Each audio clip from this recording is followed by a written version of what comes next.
Hola a todas, a todos, a todes. Queremos comenzar este programa de una manera distinta. Eh, Despedimos a la abogada Fabiola Letelier del Solar, gran mujer y defensora de los derechos humanos, nacida en Temuco el 17 de julio de 1929, hija de Orlando Letelier Ruiz e Inés del Solar. Fue alumna del Colegio Santa Cruz y del Liceo número 1 de Niñas. Estudió Derecho en la Universidad Católica y en la Universidad de Chile y se tituló en 1963. Realizó estudios de posgrado en Derecho Penal en la Universidad de Maryland, Estados Unidos, país donde vivió hasta 1970 y que tuvo una fuerte influencia en su vida. Fue testigo de las revoluciones culturales y de hitos históricos como la lucha por los derechos civiles, la guerra de Vietnam y los asesinatos de figuras como el presidente John Kennedy y el reverendo Martin Luther King. Desde los inicios de su vida profesional asumió tareas relevantes integrando los equipos de trabajo de la Comisión Interamericana de Mujeres, dependiente de la OEA. Durante la Unidad Popular fue secretaria ejecutiva para la delegación chilena ante la Conferencia de Naciones Unidas sobre Comercio y Desarrollo en el Tercer Mundo, realizada en 1972 en Santiago. Tras el golpe de Estado, se sumó a las organizaciones de derechos humanos para denunciar las acciones represivas y defender a las víctimas. Formó parte del equipo jurídico del Comité de Cooperación para la Paz y de la Vicaría de la Solidaridad. Fue una de las fundadoras del Comité de Defensa de los Derechos del Pueblo, CODEPU, y su secretaria ejecutiva hasta el fin de la dictadura. Pese a la dura situación familiar, producto del asesinato de su hermano Orlando Letelier en 1976, esta defensora de los derechos humanos no declinó en su afán de justicia. El caso se mantuvo durante 17 años, hasta que en 1995 la justicia condenó a Manuel Contreras, ex jefe de la DINA, sentando un precedente en materia de verdad y justicia en Chile y Latinoamérica. Fabiola Letelier fue parte además de la Asociación Latinoamericana de Derechos Humanos y de la Asociación Americana de Juristas. Aportó también en la creación de la Corte Penal Internacional y colaboró en el proceso que daría lugar a la detención del dictador Augusto Pinochet. Pese a las dificultades que ella y su familia enfrentaron durante la dictadura, el trabajo de Fabiola se mantuvo siempre orientado a la promoción y defensa de los derechos vulnerados entre aquellas personas más necesitadas, siendo no solo una profesional de primer nivel, sino también una mujer llena de sentido de justicia.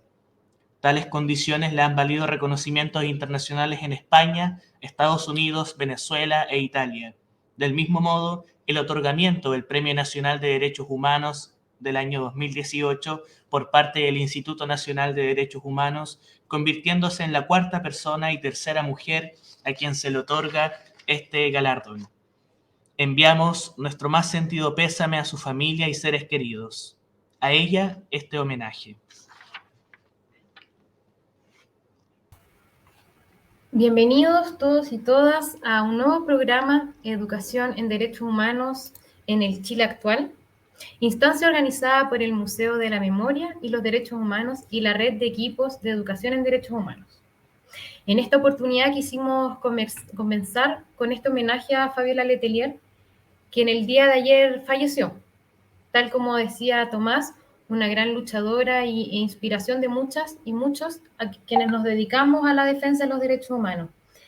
En especial queremos hacer también un saludo a Camila Leiva, que es una de sus nietas y que fue integrante de la red y además trabajó como profesora en la Universidad Diego Portales en el ramo de Educación en Derechos Humanos. Así que todo el cariño y toda nuestra fraternidad para la familia.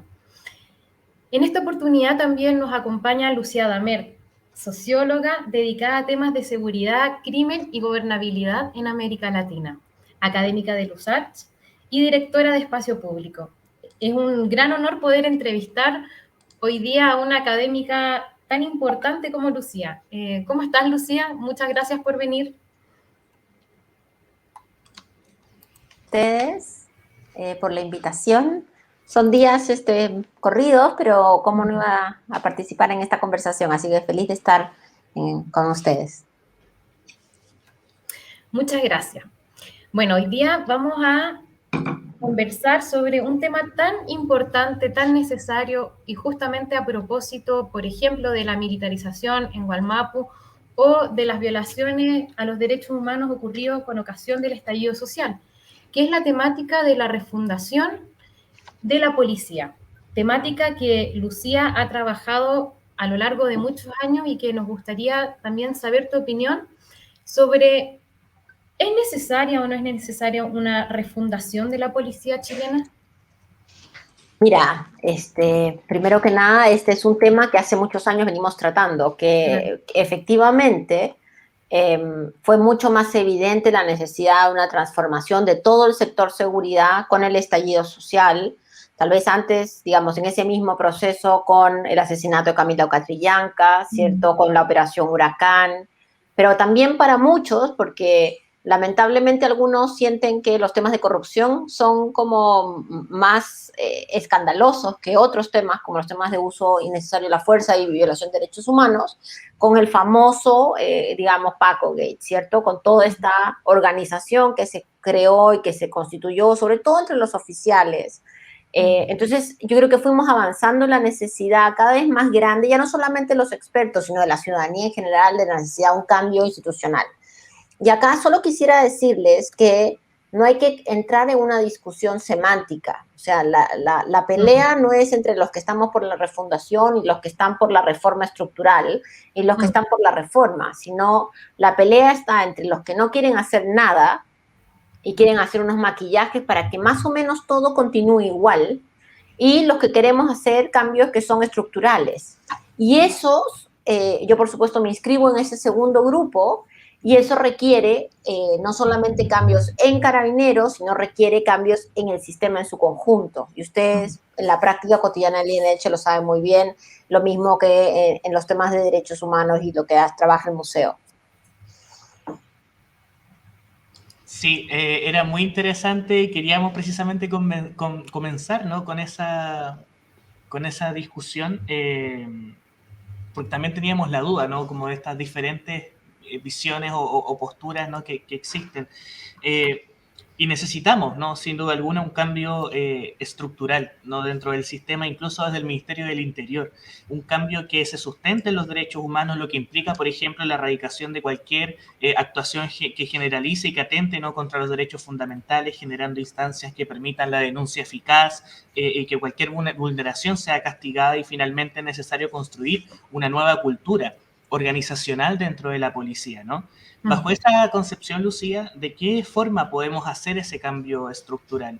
¿Y qué actores claves entran también dentro de ese proceso? Sí, a ver, como casi ninguna otra institución del Estado, las instituciones policiales son instituciones que se consolidan en un proceso muy largo, ¿cierto? Ustedes hoy día, cuando tienen una conversación con el comisario de la esquina o con el suboficial, estás hablando de gente que lleva 10, 15 años en la carrera, en formación, en la construcción de una cultura institucional bien particular. Entonces, dado que eso es así, las reformas policiales siempre son de largo plazo, primero, ¿cierto? Que requieren de tres cosas principales. Primero, un mundo civil que los pueda gobernar, porque de nada sirve cambiar las policías y después cuando uno voltea al mundo civil que no haya nadie que sepa nada de estos temas, ¿no? Y por eso es que estamos proponiendo nuevos ministerios, que se viene trabajando en la necesidad de mayores niveles de gobierno, etcétera. Eso es uno. Dos, hay que entrar con mucha fuerza en los temas de formación policial, ¿no? Porque en definitiva, uno cuando entra en la estructura institucional, como cuando uno entra en la universidad también, ¿cierto? Es ahí donde uno empieza a instalarse la idea de protección de grupo, la idea de cultura de silencio, la idea de, no sé, la mirada, digamos, institucional que tienen las dos policías. Y ahí eso no significa, y esto es bien importante, Tomás, Elisa, esto no significa poner un par de profes más. ¿No? Esto no significa hacer una revisión con una consultora externa de cuántos textos de derechos humanos hay en el curso de formación. Esto significa un cambio en la cultura institucional, donde tú digas, mira, los mejores policías, las antigüedades mayores, ¿cierto? Que son los que salen primero, van a ir a los sectores más populares. No es que van a elegir obviamente los sectores altos. Eso significa que cuando tú hablas de evaluación de impacto o evaluación de acción de la institución policial, tú vas a decir, mira, nos interesa más proteger al ciudadano que proteger a la propiedad. Entonces hay que estar presente en aquellos lugares donde la gente llama y el tiempo de espera es mucho más largo. Entonces ahí, eso es lo segundo, que es la parte, digamos, educacional. Y lo tercero, que va a ser un proceso largo, pero un proceso importante también, es revisar la estructura, porque en general las instituciones policiales del mundo son jerárquicas, ¿cierto? Son piramidales, pero la institución de Carabineros y la PDI también, en algún sentido, tienen unas pirámides que son demasiado profundas, donde el general director toma decisiones sobre prácticamente todo, donde las capacidades para los generales en las zonas, para los comisarios de llegar a acuerdos, digamos, de acción con los alcaldes, con los gobernadores, ni siquiera tienen la capacidad los gobernadores, son súper limitadas. Entonces, ¿eso qué implica? Probablemente implica revisar, junto con Carabineros, ¿cierto? Revisar el tema de la estructura tan militarizada, la formación tan militarizada. También implica revisar ya ni siquiera esta diferencia, sino este divorcio entre oficiales y suboficiales. Digamos, la gran mayoría de Carabineros de Chile son suboficiales que tienen salarios bastante modestos y una cotidianidad de vida bastante modesta. Lo que pasa es que todo lo que hemos visto en los últimos años tiene que ver un poco con la abundancia de la oficialidad, ¿cierto? Pero eso no significa, y todos los que nos están escuchando saben, eso no significa que el comisario que está en una comisaría o un sector popular realmente se esté embolsando 10 millones de pesos, no. Claro. Entonces, esa distancia también se tiene que ir acortando. Y esos son procesos, esos tres, yo te diría, son la principal forma como uno puede entrar. Y ahí quedan otras tareas, digamos, de estrategia policial, de vinculación con la comunidad. Yo estoy convencida que necesitamos cada vez más comunidad. Creo que una institución como un defensor del pueblo vendría muy bien en Chile. Porque claro, si tú tienes un problema con la policía, ¿dónde vas a ir a denunciar? A la policía, ¿cierto? Tú necesitas también probablemente, y existen, pero muy pocas, organizaciones no gubernamentales que además del tema de los derechos humanos, que es fundamental, también entren en las discusiones mucho más técnicas, ¿no? Y acá un ejemplo, cuando empezamos con el tema del uso de balines en el marco del estallido social, acuérdense las discusiones técnicas, nadie sabía nada, ni siquiera en el ministerio sabían qué balines habían comprado, entonces ese abandono de los temas es algo que tenemos que ir, digamos, revisando. Claramente, y bueno, justo un poco preguntarte tú cómo ves, cuál es tu diagnóstico respecto a las políticas de los gobiernos durante la transición a la democracia, ¿no? ¿Cuál sería como un diagnóstico? ¿Hubo avance, no hubo avance? ¿Hubo un compromiso real para la transformación? Porque básicamente la transición heredó, digamos, esta estructura que tú señalas, esta estructura rígida, ¿verdad?, jerárquica, de la dictadura también. Sí, a ver, mira, de eso hay varios estudios y creo que una de las cosas que hay que reconocer es que cuando se regresó a la democracia en Chile, las policías, y especialmente Carabineros, que es la única policía de América Latina que fue parte de la junta de la dictadura, ¿cierto? Ellos se dieron cuenta que la cosa venía mal, entonces ya fueron alejándose, fueron haciendo cambios desde las uniformes, desde la relación con la comunidad, muy fuertes. Y cuando llega la democracia en Chile, sucede algo bien particular, y es que los gobiernos democráticos deciden concentrarse en tratar de asegurar que el mundo militar se aleje de la política y se apoyan en las policías para asegurar, entre comillas, la lucha contra el crimen. Y ese apoyo en las policías fue de la mano de un abandono de las capacidades civiles. Entonces, Carabineros nunca ha sido más fuerte en términos de capacidades de dotación policial, en términos de capacidades de presupuesto, que en democracia. Y si ustedes miran los programas en seguridad ciudadana de los últimos 30 años, esta es la primera elección donde las propuestas de seguridad no son aumentar la cantidad de policías, ¿no? Porque antes era 5.000 más presupuesto, más infraestructura. Eso era. ¿Y esto por qué? Porque la policía no generaba problemas. Yo ahí tengo varias cosas que hemos analizado por muchos años. La policía tenía mucha confianza ciudadana, había construido una relación con la comunidad muy importante. En muchos casos porque efectivamente hacen la pega muy bien, sobre todo la pega de situaciones de desastres naturales, situaciones de emergencia, tal vez no tanto la lucha contra el crimen organizado y todo, pero para mucha gente la idea general de la policía era una idea muy positiva. Y eso, cuando empieza a desmoronarse con el Paco Gate y todas estas cosas, se abre entonces la oportunidad que el mundo de la política mire y diga, bueno, en realidad esta fue un área súper abandonada. Pero en principio, si tú miras las políticas hacia las policías en temas de derechos humanos y en todos los temas, del 90 en adelante no han tenido una diferencia muy notable, sea el gobierno de izquierda o de derecha. Y eso ya te demuestra los niveles de autonomía institucional, ¿no?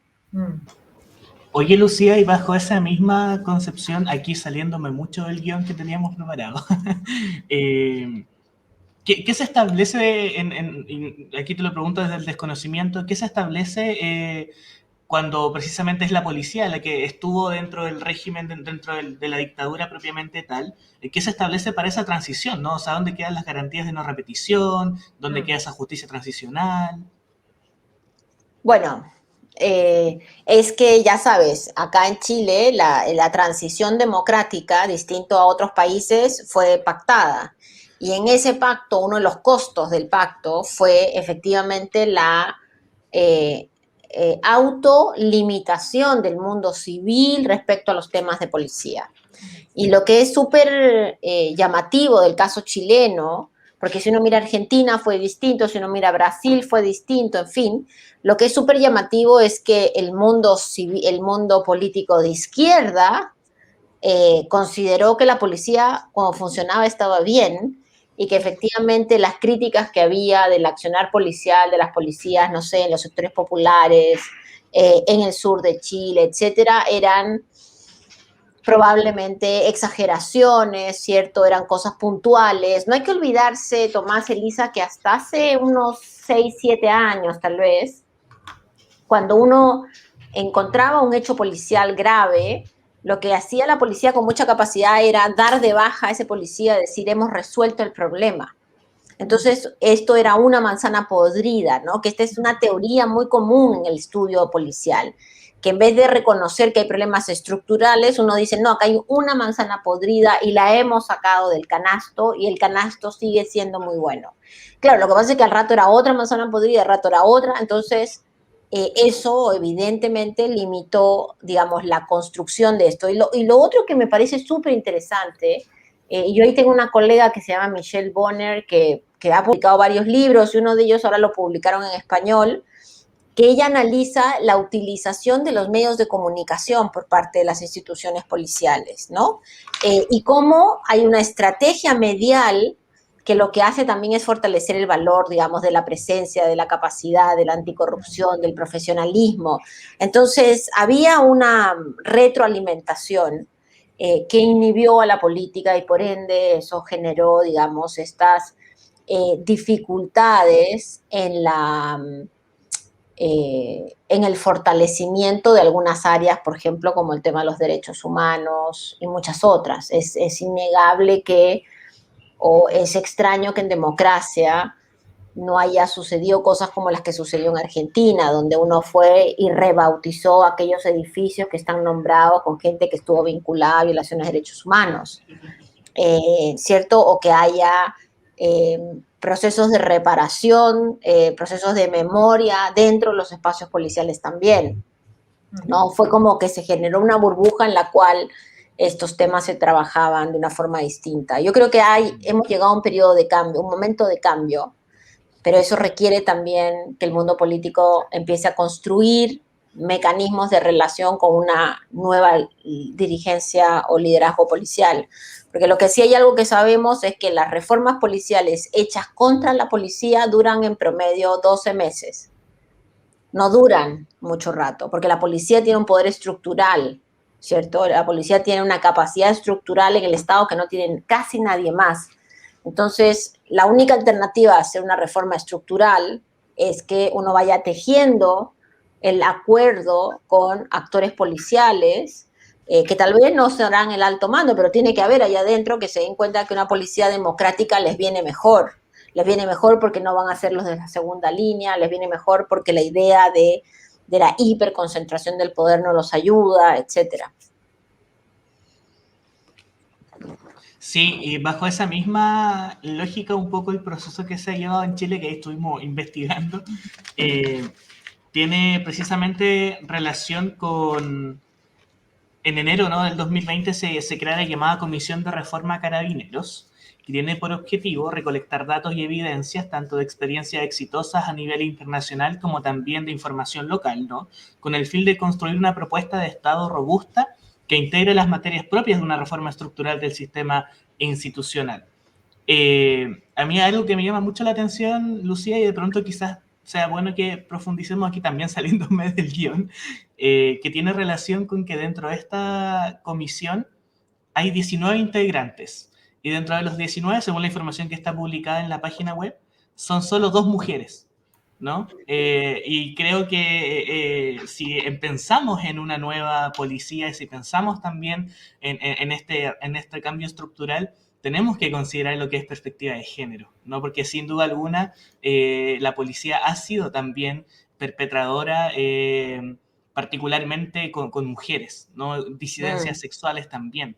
Entonces, desde esa óptica, un poco saber tu opinión con respecto como a esa materia, pero también saber un poco del trabajo de la comisión, y es que en qué están ahora, y cuál es la meta a la que quieren llegar, ¿no?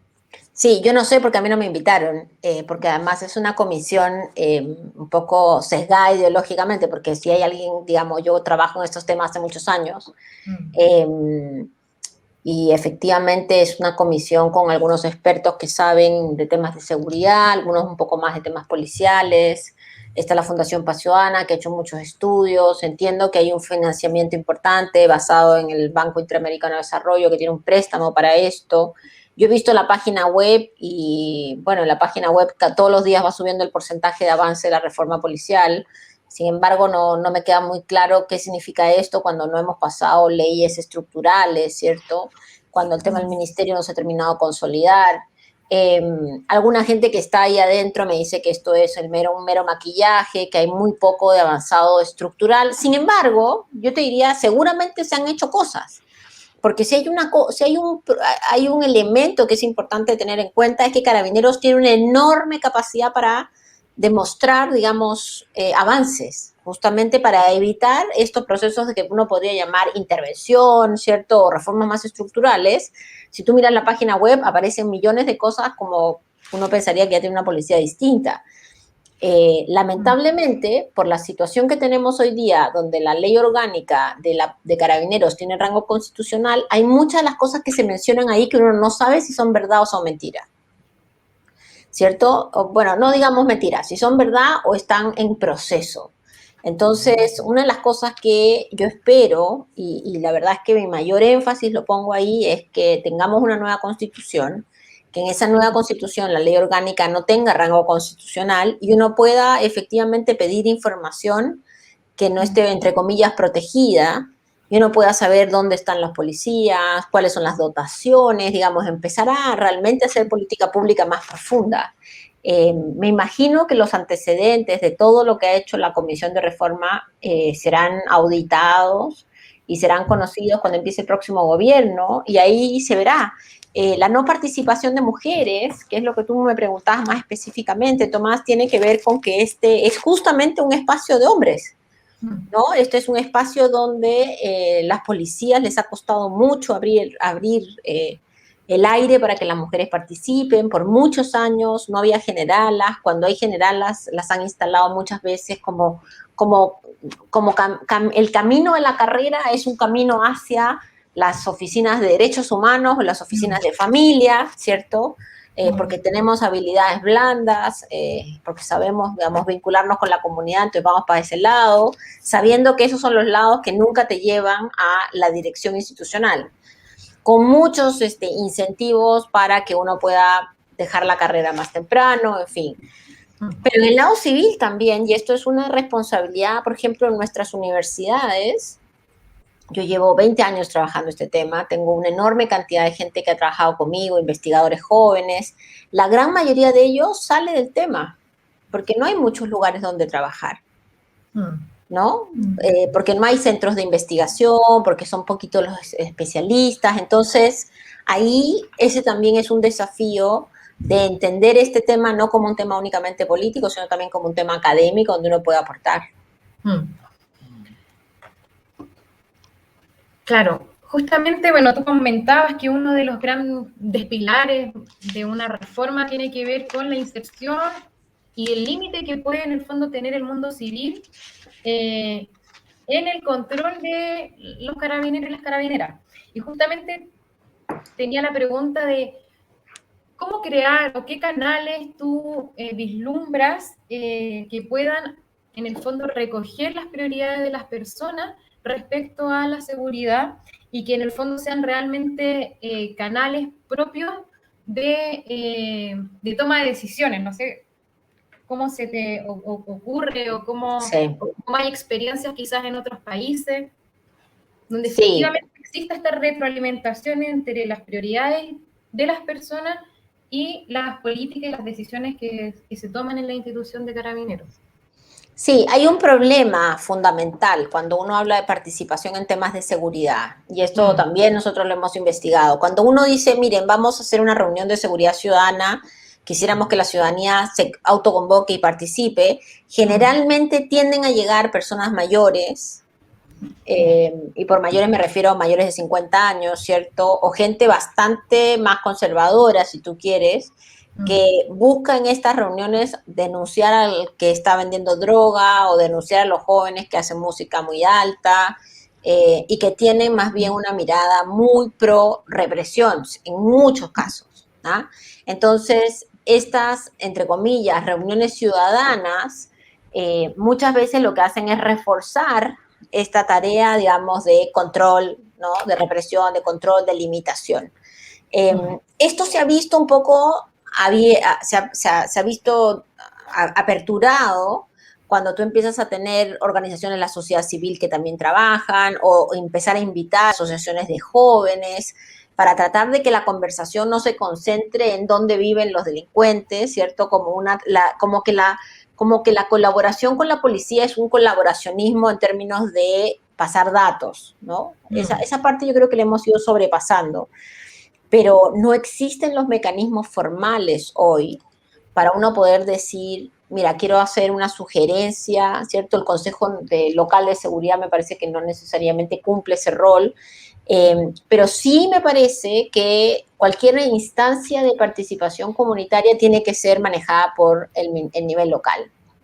De nada sirve organización en el Ministerio del Interior, ¿cierto? Es una burocracia gigantesca y al final tú sumas demasiadas voces muy distintas. Es distinto lo que dice un vecino de Cerrillos, de lo que dice un vecino de Estación Central, de lo que dice un vecino en Putre, de lo que dice un vecino en Antofagasta.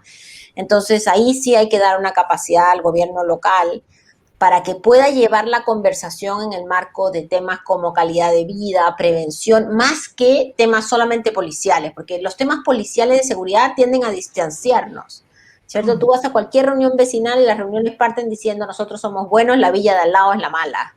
Allá están viviendo todos los delincuentes. Entonces uno dice, bueno, ya, ok, bien poca capacidad de crear cohesión social en ese marco. Claro, siguiendo la lógica de los enemigos internos, digamos.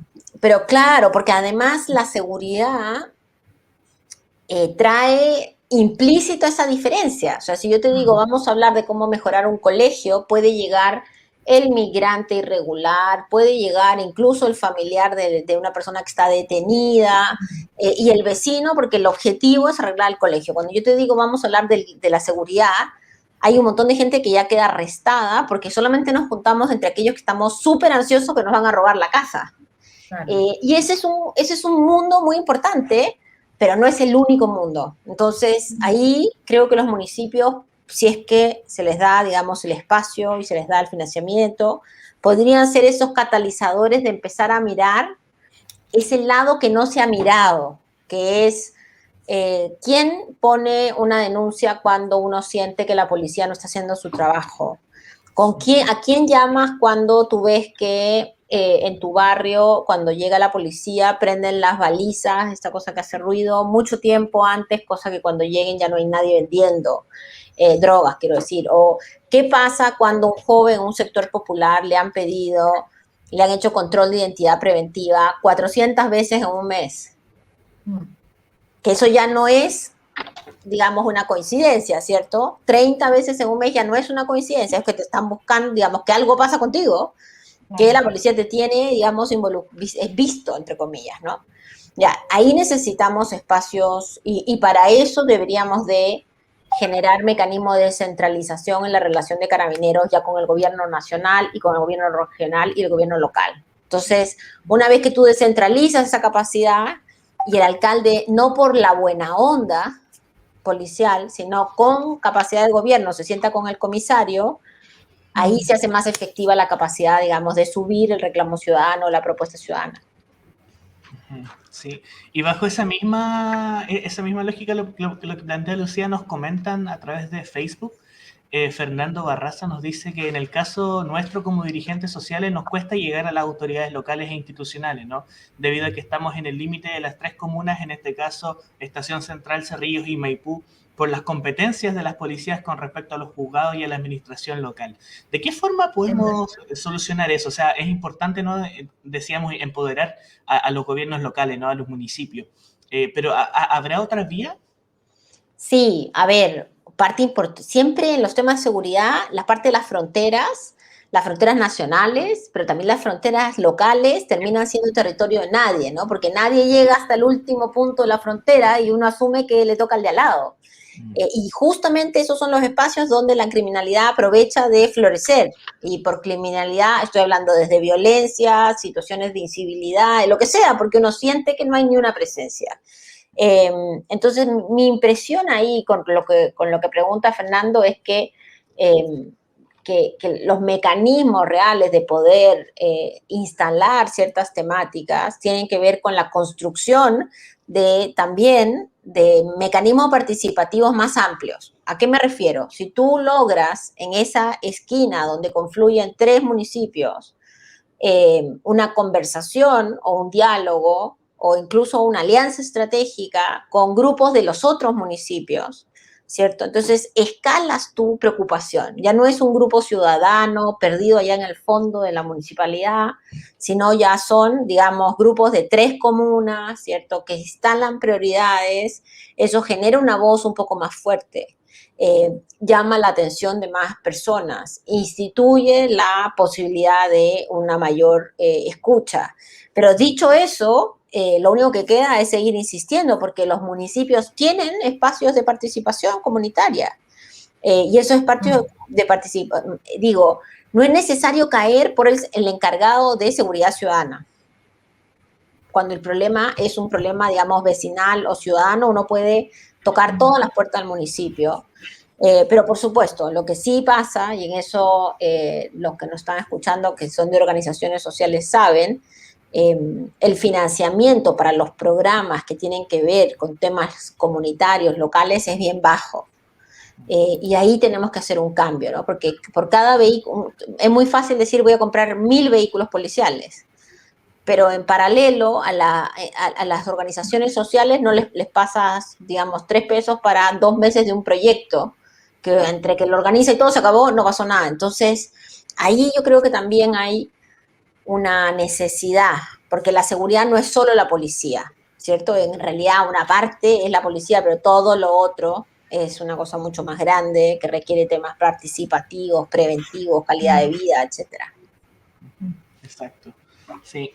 Y bajo esa misma concepción, y aquí particularmente con la policía, porque de alguna forma no podemos desconocer, ¿no? Que se violaron los derechos humanos durante el estallido social, de que se han violado también de forma sistemática, incluso desde la dictadura en adelante, ¿no? O sea, lo saben muy bien las familias en la Araucanía, ¿no? En el Gualmapu, que han tenido que vivir en carne propia esa vulneración. Bajo esa concepción, ¿de qué forma podemos asegurar que esta nueva policía o carabineros en este caso tenga como sustento a los derechos humanos? O sea, porque conversábamos hoy en día aquí con algunos colegas mencionando en torno a que no sacamos nada como tú decías al inicio, ¿no? Con tener más profesores y 2 horas de clase sobre derechos humanos y listo, ¿no? O sea, es un cambio estructural, pero ¿cómo metemos ahí los derechos humanos para que se sustente la nueva policía bajo esa concepción? Sí, a ver, acá hay aprendizajes de otros países, ¿no? Pero primero tú necesitas un mundo civil que también esté comprometido con los derechos humanos.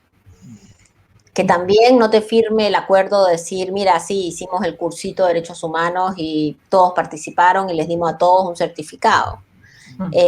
Porque en el fondo, una cosa que tenemos que entender es que la institución, no va a llegar el momento donde uno diga, la institución policial está reformada, check, nos vemos dentro de 200 años.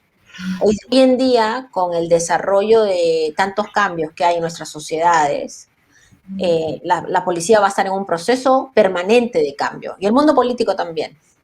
Y lo que pasó en el estallido, y yo le pondría mucho énfasis, la incapacidad de mucha gente de entender lo que pasó en el estallido, hasta hoy día, te demuestra, ¿cierto?, esa brecha que hay respecto a la concepción de derechos humanos. No hay que olvidarse de las discusiones políticas de cuáles eran los derechos humanos de las policías, que cómo no iban a contestar con violencia si había violencia en la calle, digamos, suma y sigue una cantidad de cosas que son atroces, pero que te demuestra también la limitada, y esto es un diseño, digamos, educación cívica que tenemos, ¿cierto? Porque uno debería de salir del colegio sabiendo que los derechos humanos de los ciudadanos no es lo mismo que de la institución que tiene el monopolio del uso de la fuerza institucional del Estado. Pero creo que el estallido permitió, con todo y los dramas que vimos ahí, el estallido permitió reconocer una forma, una práctica policial que muchos veníamos criticando por décadas, por lo menos 2 décadas, que era invisibilizada. Porque cuando tú hablabas de aula segura, barrio seguro, con todos estos programas que se generaron en la democracia, que en el fondo tenían como primer desarrollo el control de un grupo de la población. Pero como no era de la gran mayoría o no era de la élite, si quieres, o no se veía por la tele, la gente no terminaba de entender. Y lo que hicimos por muchos años fue siempre poner en la parte del violentado el rótulo de criminal. Y el rótulo de criminal permitía entonces, ¿cierto?, decir, no, pero si este era un criminal, estaba vendiendo droga, entonces está bien, digamos, que lo apaleen, ¿cierto? Cuando se trató de hacer eso en el estallido, acuérdense del narco-barrista, ¿cierto?, de todas estas teorías desarrolladas en esa época, en el fondo también atrás había una cierta, esta construcción del narco-barrista, lo que traía por detrás era una justificación del uso de la violencia policial. ¿Cierto? Porque lo que tú tenías enfrente no era un ciudadano protestando, lo que tú tenías enfrente era un narco-barrista criminal, con antecedentes, ¿cierto? Entonces, la construcción es súper clara.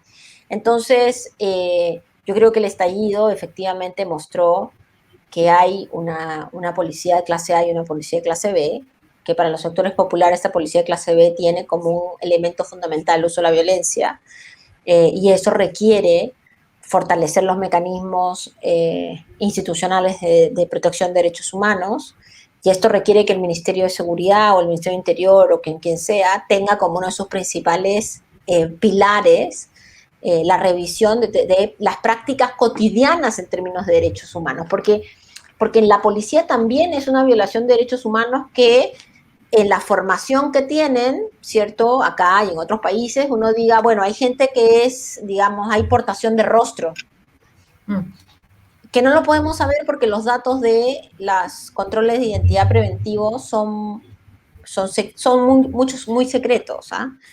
pero yo les aseguro Sí. que de los 5 millones de controles preventivos que hubo el año antes del estallido, si uno mirara la concentración territorial, les aseguro que no está democráticamente, descentralizadamente distribuido. Está concentrado en ciertos territorios, ¿cierto? Donde vive la gente más pobre, más vulnerada. Entonces, eso también va construyendo una frustración frente a la institución.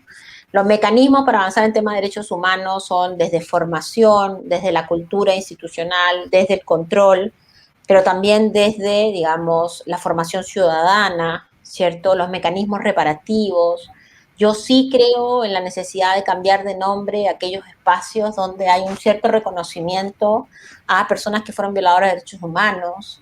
No me parece que uno tenga, uno no necesariamente reescribe la historia, pero sí tiene que asegurarse de no tener como un valor a alguien que estuvo vinculado con situaciones, digamos, de criminalidad, violación de derechos humanos, etcétera. Esa pega no se ha hecho todavía. No. En Argentina sí se hizo. En Argentina cuando uno va, y no es que sea, digamos, un parangón en muchas cosas, pero a mí sí me parece interesante que en los lugares donde hubo violación de derechos humanos existe una placa que diga acá hubo violación de derechos humanos para que nunca la gente se olvide, que esa es una posibilidad, ¿no? Que nada la justifica. Entonces, ahí tenemos un camino largo para desarrollar. Yo por eso creo que cosas como el museo son súper importantes también, ¿no? Y que los estudiantes vayan y vean, digamos, la historia está ahí solamente para verla en Netflix, también está como para sentirla, ¿cierto? En tantas otras circunstancias. Oye, Lucía, y ahí un poco ligándolo, porque, claro, hemos hablado un poco de derechos humanos, pero ¿cuál es la importancia de la memoria también dentro de la nueva policía? O sea, tú mencionabas un poco de cambiar esos lugares donde hubieron violadores a derechos humanos, y claramente Argentina tiene muchos más pasos que Chile, pero de qué, bueno, y sin ir más lejos, recordar que uno de los centros de detención más importantes de este país, Cuartel Borgoño, hoy día sigue estando en manos de la Policía de Investigaciones, ¿no? Pero bajo esa concepción, Sí. ¿cuál es la importancia de la memoria? Además, claro. No, o sea, digo, ustedes saben perfectamente y por eso es que el museo es tan importante. La memoria es fundamental. Sin memoria no hay construcción, digamos, de futuro, ¿no? Porque uno, lamentablemente, el ser humano tiende a caer como en los mismos tropiezos. Entonces, es muy fácil decir, oye, deporten a todos los migrantes, ¿saben qué? Mándenlos a una zanja, es muy fácil. Pero cuando tú empiezas a revisar la historia, te das cuenta que esos son primeros pasos hacia situaciones de xenofobia, hacia no reconocimiento de derechos, ¿cierto? Hacia el permiso de la esclavitud moderna.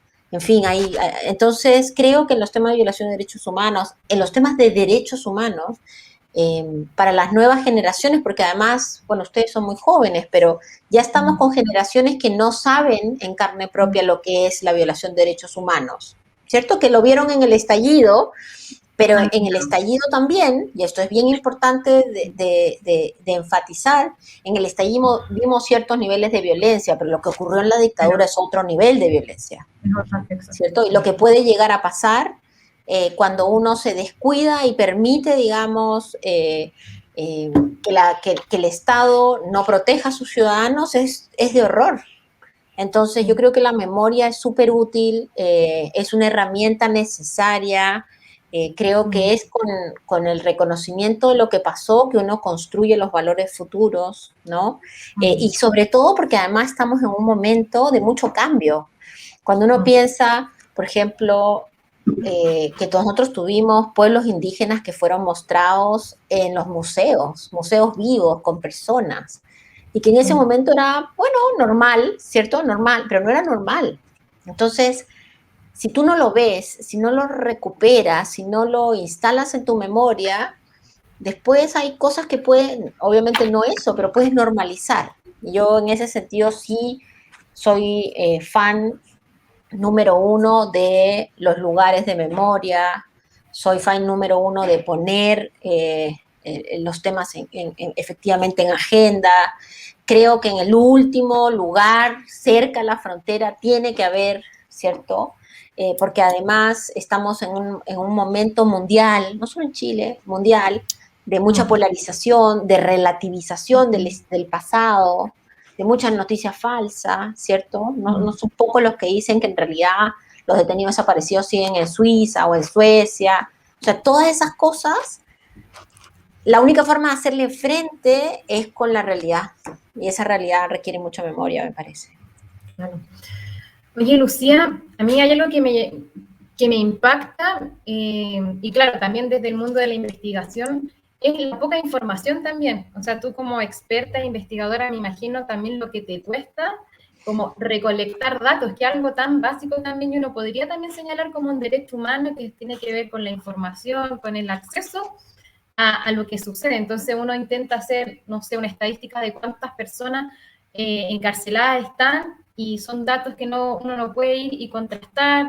Entonces me parece también fundamental, un poco ligado con el tema de la memoria, el acceso a la información, de lo que sucede ahora, de lo que sucedió en el pasado. Sí, yo quería como cambiarte un poco de tema, muy relacionado obviamente, pero el hito de lo que vivimos en el estallido social, que también se ha conceptualizado, ¿verdad?, como un giro autoritario del Estado, uno puede señalar que en el fondo ese giro ya estaba en el sur. O sea, ya se había constituido estas violaciones que vimos en el estallido social, ya lo habían vivido, ¿verdad?, en el Gualmapu. Entonces, a propósito de eso, tú subiste un tuit que nos gustaría que pudiésemos profundizar, que tiene que ver con este estado de excepción que el gobierno decretó hace algunas semanas, ¿no? Y que en el fondo es una manera, una respuesta de cómo solucionar, una respuesta que, claro, bien criticable, que tiene que ver con el uso de la fuerza, de la militarización, para solucionar este conflicto histórico. Tu tweet señala que, voy a citarlo, que en el fondo la militarización como política aumenta la violencia y los conflictos. La presencia de las Fuerzas Armadas complejiza un escenario que requiere diálogo, acuerdo político y efectividad en la investigación criminal. Queríamos como preguntarte entonces, ¿cómo ves tú este estado de excepción? ¿Ha sido esta militarización una solución a los conflictos en el sur? No, a ver, varias cosas. Primero, somos una sociedad autoritaria. O sea, tenemos que también reconocer, ¿cierto? Porque si no fuera así, estas soluciones no tendrían algún tipo de eco. Somos una sociedad que ha ido moviéndose hacia mecanismos cada vez más democráticos, más participativos, pero que al final del día la solución frente a la migración es depórtenlos. La migración, la solución frente, no sé, a la violencia en el fútbol es dejen a los barristas fuera y quítenles el carnet. O sea, también hay un problema, digamos, estructural, ¿cierto?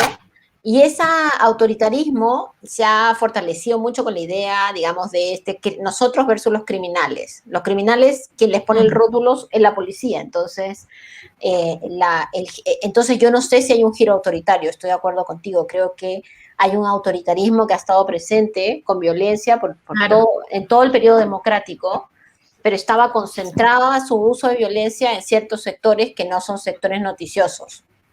Y eso tú lo ves. Exacto, sin duda, en la legua. tú lo ves. Así es, tú lo ves en todos los sectores populares, en todos, Claro. ¿cierto?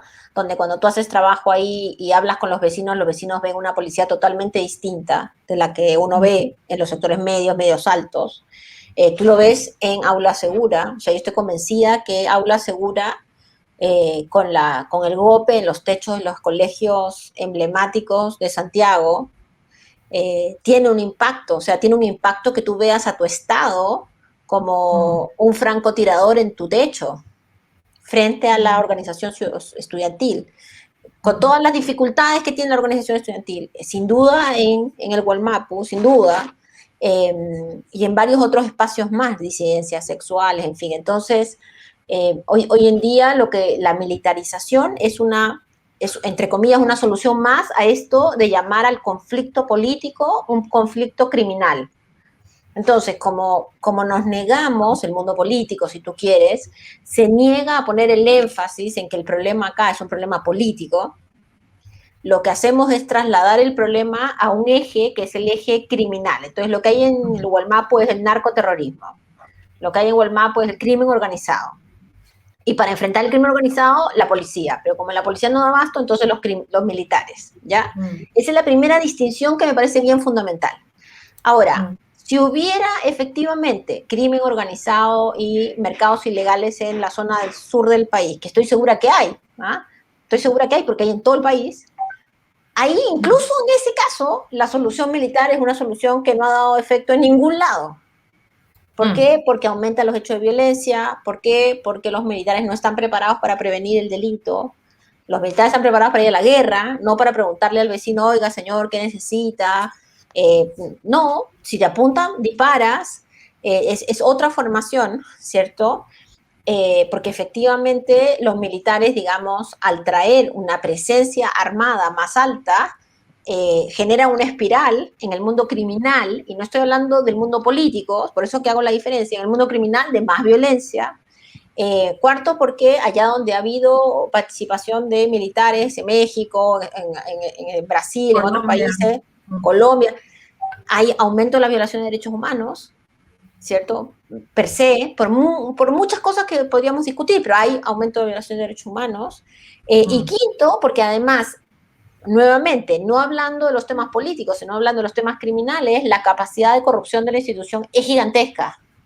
Entonces, instituciones que estaban bien evaluadas, como en México, bien evaluadas, reconocidas y todo, terminan cayendo en sus niveles de evaluación con problemas, sino denuncias gigantes de violación de derechos humanos, corrupción, etc.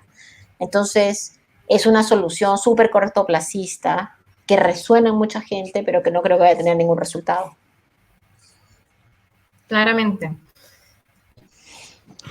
Lamentablemente. No, sí, sin duda. Sí, sin duda. Y da miedo, ¿no? Estos niveles de discurso que en el fondo exacerban las presencias de los militares como una solución, esta idea de, como tú dices, traspasar los conflictos políticos a conflictos criminales.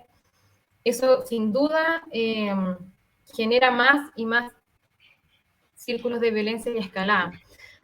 Lucía, queríamos leer un poco algunos comentarios, algunos saludos que nos habían mandado. Jimena Canales señala, buen panel, interesante, gracias Jimena. Aquí Raúl Patricio dice, saludos cordiales desde Algarrobo Norte. Excelente, lindo Algarrobo.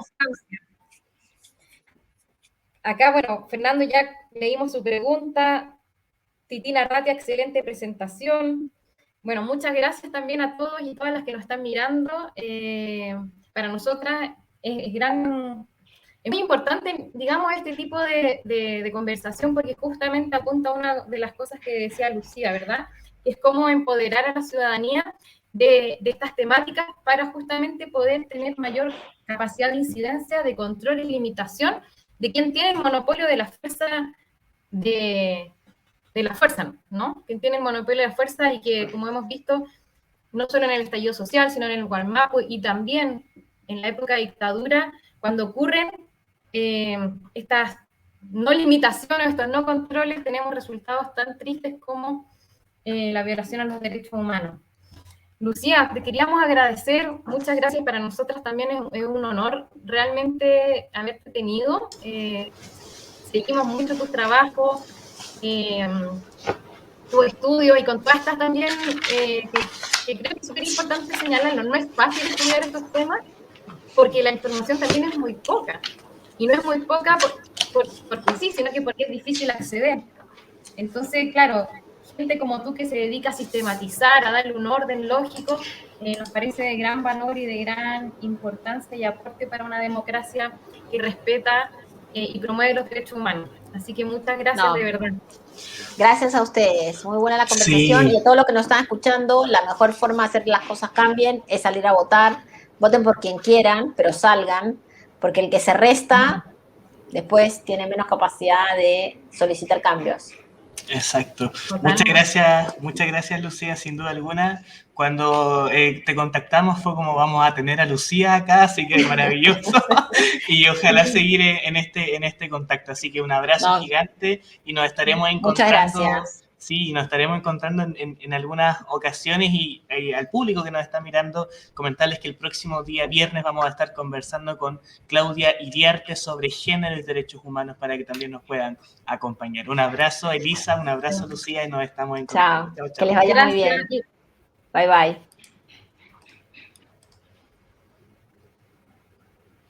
Súper. La amo a la Lucía. Estamos en vivo también. Estamos en vivo, sí. Me encanta su trabajo.